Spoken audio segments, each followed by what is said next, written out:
We welcome in the former Duke head coach, Mike Krzyzewski, and I love the fact that there's no victory tour. You end this now. It's clean. You don't have to have everybody say nice things about you, give you gifts along the way. So, Coach, you did it the right way, and I applaud you. Yeah, I like the thing you said about victory tour because that's what I would like it to be. No, it's time, but I wanted to coach another year, but then how do you do that if you're not, how do you recruit kids that you're not going to coach next year? It's impossible. I don't think that's right. And so I think this is a good plan of succession. John Shire is ready, and we're going to have hopefully a great year now, and hopefully that'll be continued. If you go back to when you first started, I think you were 33 when you got to Duke, so maybe a year younger than John is. What do you see in John that may remind you of yourself at a similar age? Well, I think John is better prepared to be the Duke coach than I was, not to be a head coach at a college. Like I was a head coach at a college, great school at West Point, but I wasn't ready to be at this level. I had a learning curve on what it would take, the recruiting and everything that in order to compete in my neighborhood. John already knows that. He's been my lead guy for 3 years. He's been on the staff 8 years. So for this job, I think he's better prepared. And he also understands the current state of recruiting. The people that you have to have relationships with that has changed over the years. And he's done that. He's very, very good at that. Take us back to year 2, year 3. You had 10 wins, 11 wins. Right. Were you nervous about keeping your job? I wasn't nervous. There were a lot of people, Duke fans, that were nervous about me keeping my job. But thankfully, not my two bosses, Tom Butters, who believed in me, and President Sanford, who believed in me. And we were a team. That doesn't happen as much nowadays. And there was a process of growth. And also, Dan, it was a time where there wasn't the turnover every year in college basketball. So now you might be facing Jordan for 3 years, which we did, or Sampson for 4 years. You weren't facing them for 1 year, and then they had to retool. So the patience, but also the savvy of my two bosses, and their belief in me, obviously it paid off. First time you woke up and said that word retirement. You remember? I haven't said the word retirement yet because I'll say that in the spring.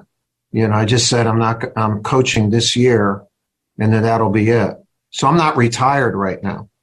I'm an active participant in the. So in other words, I'm not there yet. If I was there yet, then I wouldn't do a good job in being the coach this year. So I have to be in this moment, but I have to let people know what the plan is, that I'm going to stop coaching, which lends itself to say Coach K is going to retire. I'm not trying to make this a play on words, but it really is how you have to focus on this. If I'm already thinking retirement, then I should. I gotta think of being passionate about coaching, which I am. Do you have any hobbies? Listening to your show. Yep.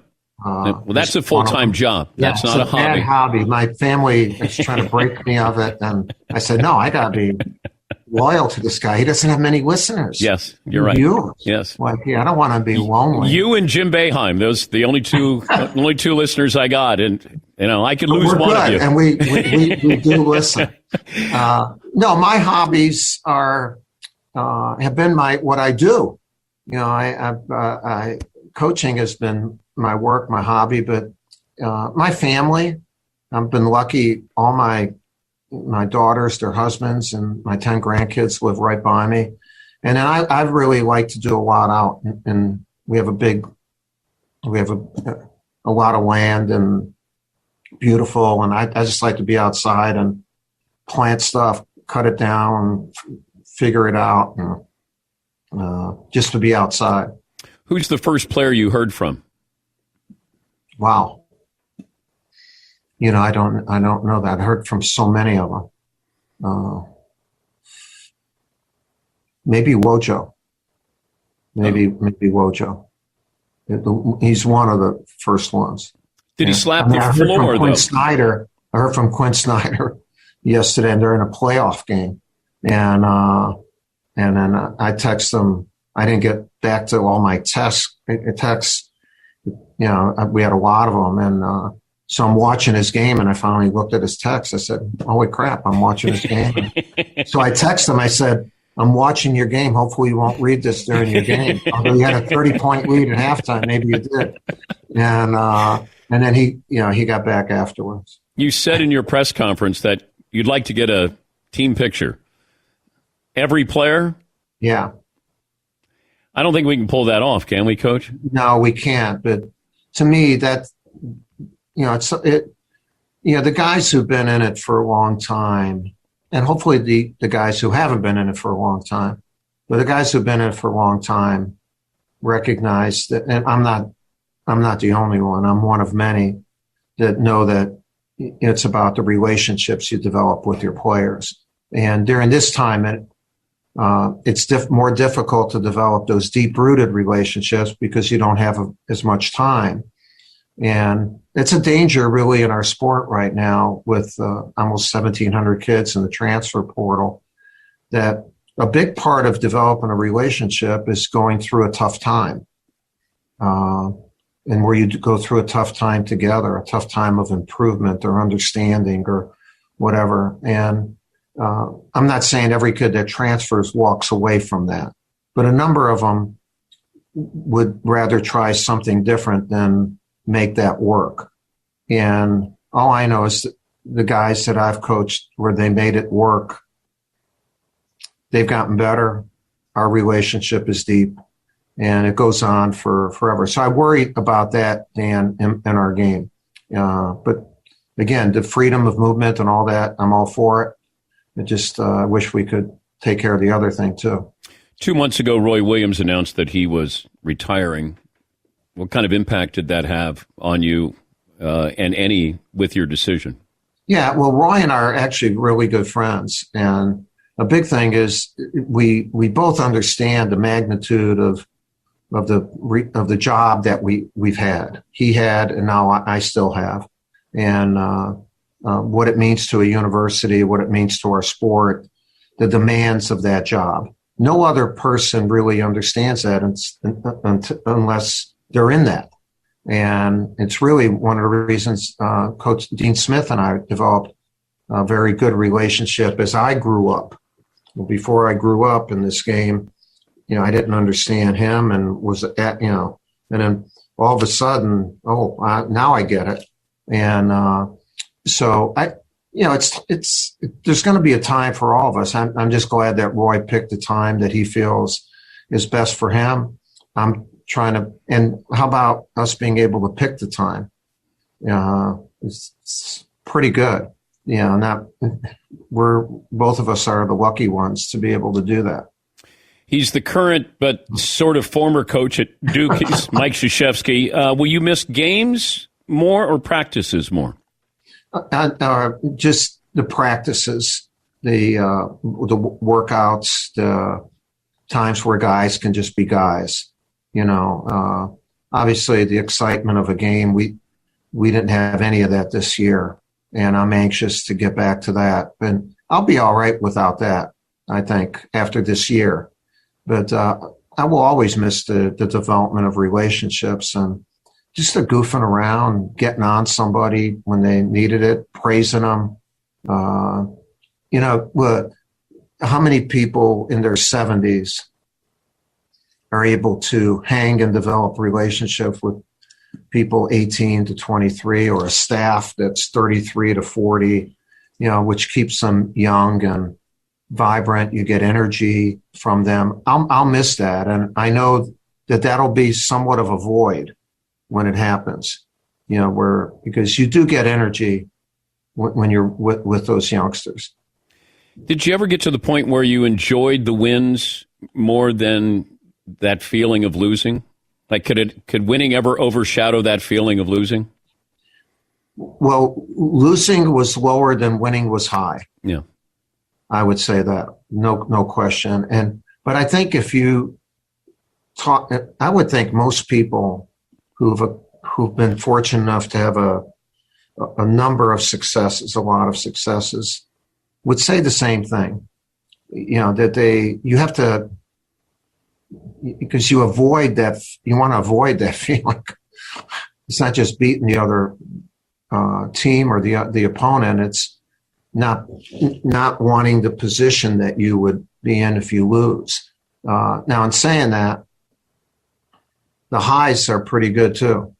Like when you win a national championship, or for me, winning Olympics and World Championships, being in 5 of those, that was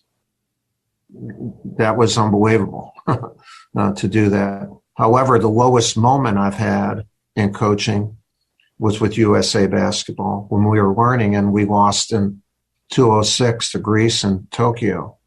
And then we won after that every game, but and 5 championships. But so that low was the lowest. There's no question about it. Like the lowest of all of your losses, including Duke?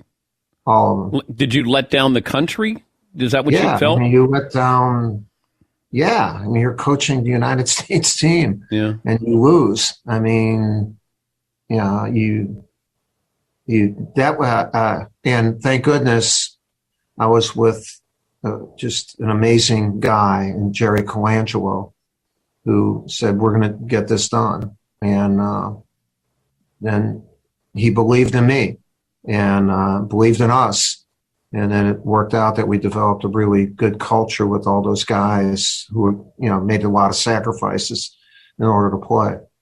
Finish this sentence. If Christian Laettner doesn't go to Duke. You may not be talking to me.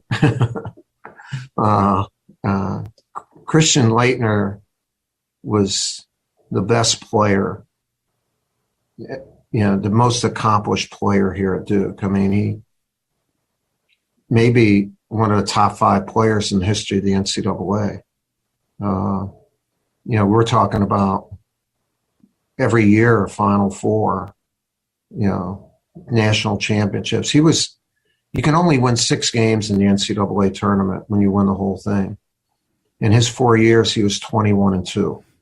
It could be crazy. I mean, those things are not. And I'll tell you what, I've had the belief of many, many of my players.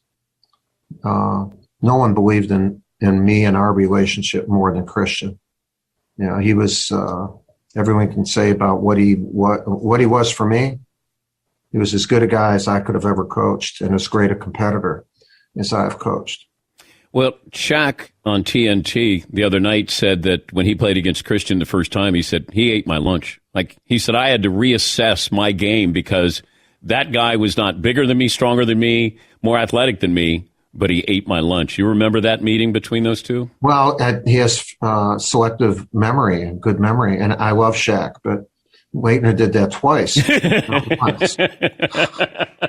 And I think Shaq's one of the top 10, maybe 10 players ever. But in college, and we had a pretty good supporting cast too. Some Hurley and Grant Hill helped him a little bit. But those were, I appreciate it. I love Shaq and that. But when you talk to him, tell him there was a game at Duke and then a game at LSU. Did you recruit Shaq? No, that was he was in Germany. We didn't know about him. Dale Brown, that was a coup. Like where did this guy come from?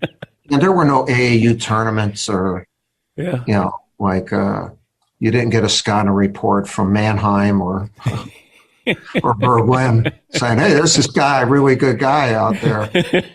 Somehow he had the intel, and his dad was military. So, they were lucky. They were lucky to get him. Indulge me in this. You brought it up before. We've talked about it. But take me back to that moment where you nearly took the Lakers job. Well, it was at a time of I think people, if they're lucky enough, they're able to make their success. Have they had enough in a certain period of time or at a certain location? Do they need to do something else in their career? And I was 57, and the pros were appealing to me, and Kobe was appealing to me because I knew him as a youngster, and the Lakers, their brand was, and then the amount of money was generational, and but I could not leave Duke. And I mean, we were making good money, not the money that they were talking about, but I love Duke. I love college basketball. And ironically, 5 months after turning it down, Jerry Colangelo offered me the national team. Even though you don't get paid for that, the ability to coach the pros was then not just satisfied, it was magnified.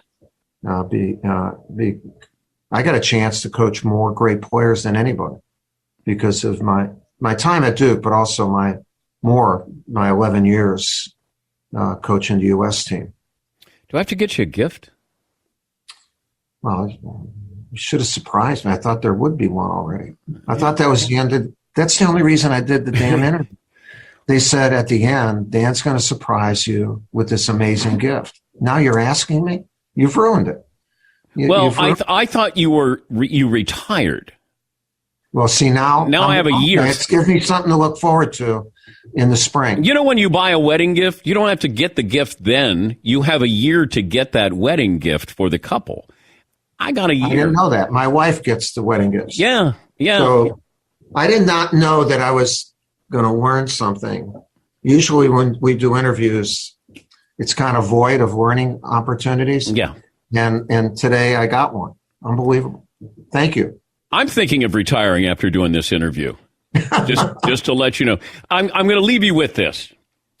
When you hear Boeheim's voice, do you think it sounds like a car trying to start in cold weather?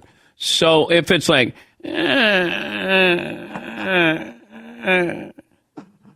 what do you think, Coach? Well, I think you're right, but I love the sound of a car starting in cold weather because I love Jim, and he and I. But once it starts, there's usually a lot of wisdom. There's a lot of wisdom. Hey, I didn't know. You're going to retire and be like a comedian or no? I'm going to join Shire's staff. He's going to need all the help he can get. He's going to need a shooting coach, and I'm right here. Nobody plays defense, just offense. I can help him. Now he's going to go after a hitting coach. Anybody can hire a shooting coach. He's going to go after someone who hits shots. Oh, make shots. Make a maker, a shot. Because when they said, not a shot shooter. I would always say that I was a making guard. They say, "Are you a shooting guard?" And I go, "No, I'm a making guard." So I understand what you're saying, Coach. Yeah, you separated yourself from the magnitude. Yes, You've always done that, Dan. Yes, I have. Yes, sometimes in good or sometimes in not so good. Thank you, Coach. All right, man. Nice being on with you. That was fun. Spend some time. I can pretty much guarantee that all the other interviews he did, nobody was doing their Jim Boeheim impersonation.